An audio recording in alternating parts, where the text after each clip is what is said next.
Hello and welcome to this week's episode of your weekly checkup with Dr. Travis, where this week we are going to talk about an exploding topic of fitness, but it might not be the fitness that you're thinking of.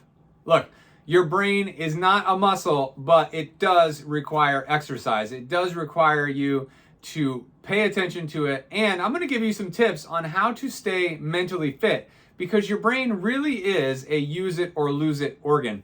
It is so efficient that it can continually learn and grow and heal and create new connections your entire life.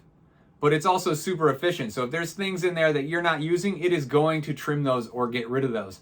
It doesn't want any unused space. Got a limited amount of room in there, so it's going to clean out the parts you're not using. So I'm going to give you some tips on how to use your whole brain, how to improve your mental fitness, and how to stay sharp no matter how old you are. So first thing, guided meditation. Well, let's just say meditation. But if you're like me, a supercharged, crazy ADHD kind of brain, being alone with your own thoughts really is a kind of a scary moment.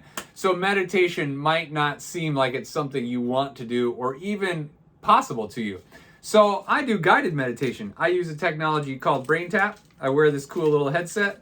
It's got some lights, it's got an app, and it guides me through how to meditate. So that's an awesome option. There are a bunch of other apps out there, but BrainTap I think is one of the best out there. If you want to try this headset sometime, you let me know. But meditation, absolutely important. Number 2, you need to continually learn.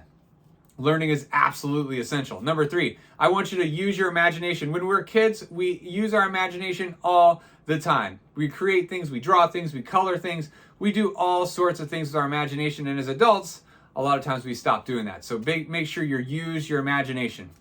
Hey, look, we talk about sleep all the time. So number 4 is sleep. But along with that, you need to eat well, you need to exercise. So 5 is exercise.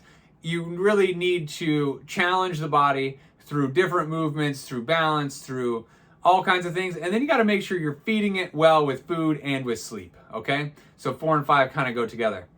Number 6, you have to be absolutely okay with being bored, okay?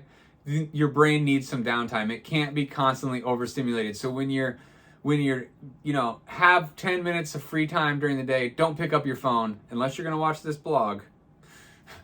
But don't pick up your phone. Just don't turn on the TV. Just be alone with your thoughts for a minute. Let your brain de-stimulate, if that's a word. All right, and then last, but certainly not least, kindness really does improve your mental fitness. So make sure you are being kind to your neighbor, being kind to your friends, being kind to everyone around you, because it can actually improve your mental fitness. Hey, look, I hope all of you have an incredibly mentally fit week. If you need any help with any of the things we just talked about, please reach out to us. But that's all I have for you this week on your weekly checkup with Dr. Travis, and I look forward to chatting with you next week.